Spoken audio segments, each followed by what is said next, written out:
good evening to you and welcome to Power Brief. It is the 23rd day of the month of July, the year 2020, amidst a pandemic that is the COVID-19. But inside that, there's so many political developments happening in Kenya, and that's why tonight we come to you with a special feature of State of the Nation with a bias on political campaigns running to 2022.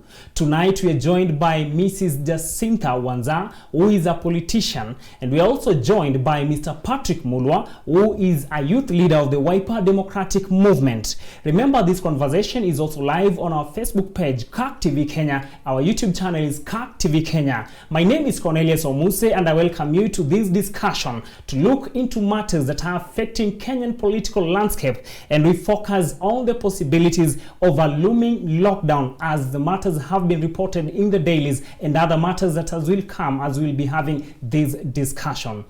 Mheshimiwa and Mr. Amulo, welcome to Power Brief tonight. Thank you. It's actually your first time to be here, and there are a number of things that we're going to have a look tonight. Yes. And first of all is a possibility of a lockdown. You remember during the reopening of counties by President Uhuru Kenyatta, that is on 6th of this month, he said that if things will not go the way they have planned, then you can be very sure if you don't take care of yourself, the infections may go higher. Sure. And the prevailing circumstances show that there is a surge in infections. And as we are talking, the president has called for a special meeting, and most probably some communication will come out of it. So let's get your views. What do you think should be done as at this time, beginning with Mheshimiwa? Thank you very much. I remember very well when the president opened the lockdowns that were in between the counties. We were warned that if people don't change behavior and follow the instructions, or rather take care of themselves, then there will be another total lockdown. And we've seen the numbers going high every day. Actually today I was surprised when I saw in the newspaper that even some counties are put aside, some areas or rather some places which are meant to be for graves. This is worrying, and this tells us that then there might be a lot of infections going around and there might be a lot of deaths, which is not our prayer. We still hope and believe that maybe somehow this won't happen. But then if it happens, it will be very, very hard for us Kenyans to copy this. I'm coming to you back shortly. Thank you. Let's hear from Mr. Patrick Mulwa, your brief take on the prevailing circumstances as far as COVID-19 is concerned, the surge in the rate of infections. What do you read with these developments that is happening? I think personally the government means well for the Kenyans. And in the first place, when they had to put those stern measures to ensure that we have some lockdown, as in we have lockdown, and then there was a cessation of movement in some places. This one was to make sure that the virus does not spread. And I think you saw there was the incident in Isli, then we have Old Town Mombasa.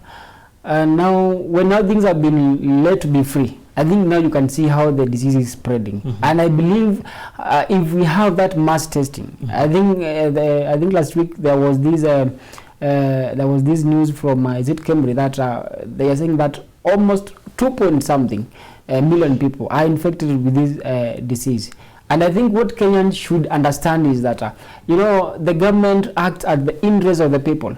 And now the people wanted that we ease everything, and the president did it. But now you see what is happening. So I think people should understand that what the government is doing at the interest of the people, and we will not be happy. Personally, I am not happy when I see we have so many deaths happening, and the best thing is to follow those guidelines given by the Ministry of Health, and making sure that we keep everything at safe hands. Many thanks, Patrick. Now, we want to establish something here.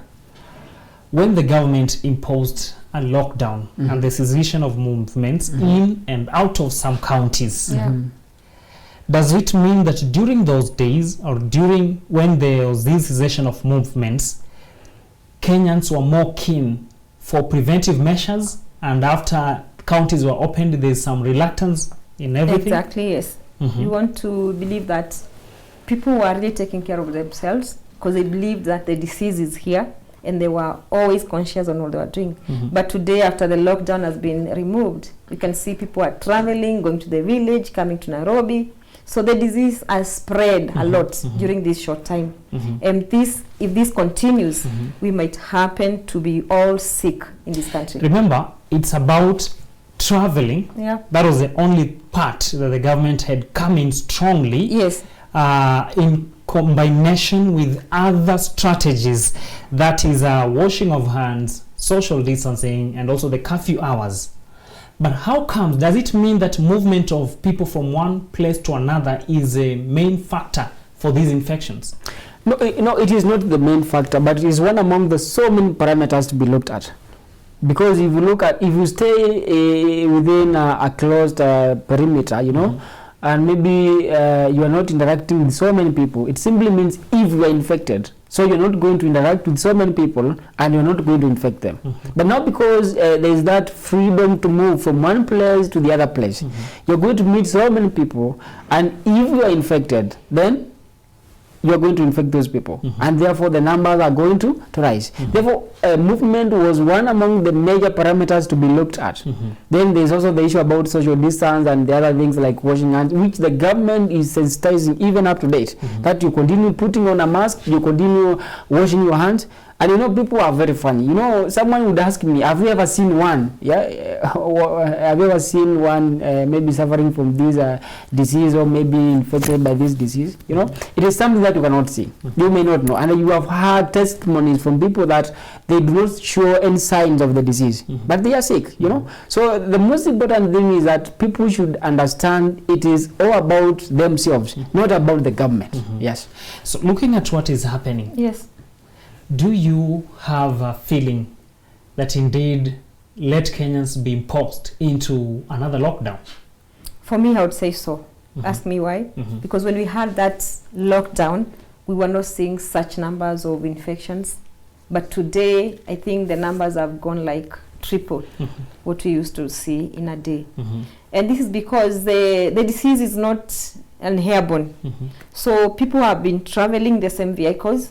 People are moving from this place to this place. People are moving from one county to another county, carrying this disease. And mostly, they're even visiting people who are not sick before. So they're infecting each other each Let's and hear every from moment. Mr. Patrick, if indeed you feel that lockdown is the way to go, and we'll be coming back to you even if it goes to a lockdown. For how long?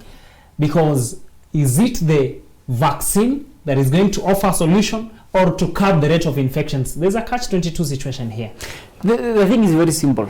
Because, when you don't interact with people, when you do not, you follow what has been advised by the ministry and all those other bodies, it simply means, first of all, if you are infected, then you can recover, okay? If you are infected, you are not going to infect another person. So that movement is a recovery measure that if we boast to people, then we are going to curb the spread of the disease. The vaccine may take a lot of time. About vaccines, and when you read more research, you'll find that it is not something that can be done in 3 months. It can even take a year. And the disease is here with us. The virus is here with us. And therefore, that anxiety that we had about, it is a killer disease, which is very true. We should live in that, but understand that if we take the simple precautions, then we are going to have the normal life that we live. Why should people not wear on mask? Why? Because, I don't understand why someone feels like putting a mask is a burden. They should put a mask, let them keep social distance, let them follow everything that the ministry is actually guiding us to do. So let's go back and have a look on this matter. The head of state, while giving his address, he said actually the move that he was taking was a painful one because he had two things on his table. A collapsing economy, people dying of hunger and complaining of how they cannot even meet their bills. And at the same time, a pandemic that has actually opened its jaws to consume people. So he said that let's go outside there, but remember the responsibility is going to be on you because You have to come out, yes, but at the same time, You have to be you careful. have to be careful. So if you talk of another lockdown, have you considered the other bitter circumstance, the other bitter situation that the head of state had to consider, weighing the balance? Okay, let me ask you something. Is it the economy that we want, or we want deaths? This It's one not thing we have about to think deaths. about. Those things came up when even we had citizens Yeah. coming out and saying, others were even cracking jokes, just as you said, that I we know. better die of hunger, That's we true. better die of this Corona. pandemic, Yeah. rather than staying in the house with the kids who are not being fed. And then the head of state said, now, let's go outside there And take care of and ourselves. take care of ourselves. So between the two, we want to get from our analysts, Yeah. do people get sensitized to have that personal responsibility, or you take them again back to the lockdown? Okay, for me, I would even imagine that before the lockdown happens, if people can be prepared, Kenyans can be prepared. You see why they were not very comfortable. One, they had not been given a preparation time to understand that they are going to a lockdown. So most of them were even caught in some areas where they don't belong. And you have to stay there because you're on lockdown. I would imagine people making fun sometimes. You saw on Facebook, people saying, some guy was locked somewhere and he was forced to marry there so that he can stay there because he was not at his home or his county. We are not saying that lockdown should come, but if lockdown has to come to make sure this disease does not spread more, which is better, let there be a kind of preparation towards the wananchi so that they are sure of what and where they are going to find themselves in. The bottom line that we have to come out very clear. There are two things here, Mheshimiwa and Mr. Patrick Mulwa. That is the economy Yeah. and the rate of infections. And a tough balance had to be struck, and one was reached at. So still, do you also talk of lockdown? Let me tell you. Let me tell you one thing. The first thing when the president is taking the oath of office is to protect the life of the Kenyans. So no matter what people are going to talk, or no matter what people are going to do, the president must protect the lives of Kenyans. Yes. And if it means lockdown is the best option, then let it be it. You know, we are talking about economy. Now, can we have a good economy on people who as in on individuals? Then you find that their health is deteriorating, is very bad. You cannot. Economy needs people who are strong. Yeah? It needs people who are ready and who can work. Right now, we have companies that have closed. Tell me, those people who want everything to be opened, where are they going to work? What are they going to do? It is the high time now people think of other things outside the box. You know, we should not always be those people that we want to do the job, as in we want to go to companies, or we need to change. We must have other options. And if lockdown is the best option, because movement is the problem, let us have as in a lockdown for the country. Then the government is ready, and I think the government is trying. Look now, we have the Kazi Mtaani. Who is it benefiting? And why do we have the Kazi Mtaani? It is because of this pandemic, so that we can at least take care of the youth, and the government is working around the clock to make sure that maybe over even 7,000 young people are absorbed in that. Now, you are a young person, you can work for your parent. If you get the 3,000, assist your family, To feed. For now, because now we cannot let everything to be free. At the end of it all, we are going to complain, now the president did and we have a lot of debts. No, economy, yes, we need to have the economy working and the stability of the economy, but this economy with people who have diseases, it cannot work.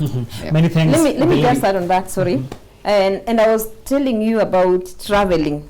Most people like me, I will talk about also the people in the business. Yes, I'm a Mheshimiwa, and I also happen to be in the business, and especially my business involves a lot of traveling. Actually, I do imports outside the country, like I import from Japan, I import from Dubai, I import from Turkey. Since this began, there are no flights, there's no traveling, but we've thought outside the box. You cannot keep your head there where there's that danger. You don't want to travel and endanger even your family. Leave about the Kenyans who are far from you. So, as in business, I want to talk to the people in business. We don't have to travel to feed.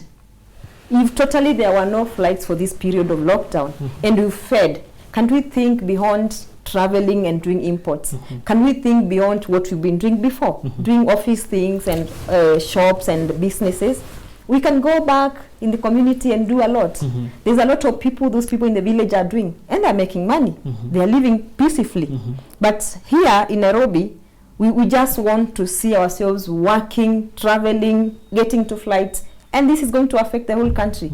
So we should never even imagine that we must be traveling so what's coming so from, that we can feed. We can create jobs outside what we've been doing. What's coming from me is that people should learn to be innovative. Yes. And come up with alternative approaches to ways of making wealth. And that's what a business person is always supposed to think. Yeah. Many things. We are done on that now. We go to the democratic space in Kenya. That is the new development in the Wiper Party.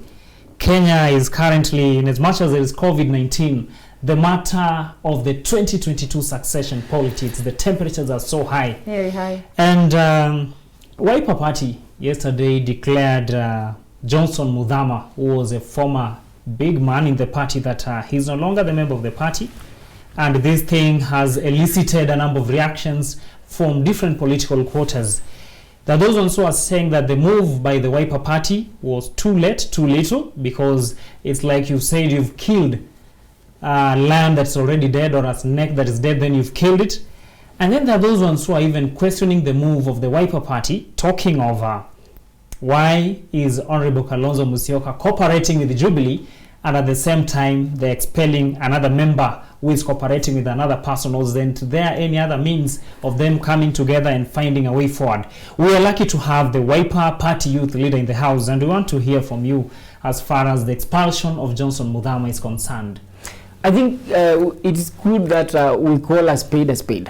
I think Muthama is a good leader. You know, he has been there. I have a lot of respect for one Muthama, and I know he is a good person. Okay, what you need to understand: democracy is democracy, and number one, Muthama has been a very strong supporter for Kalonzo Musyoka in so many things, in business and in politics.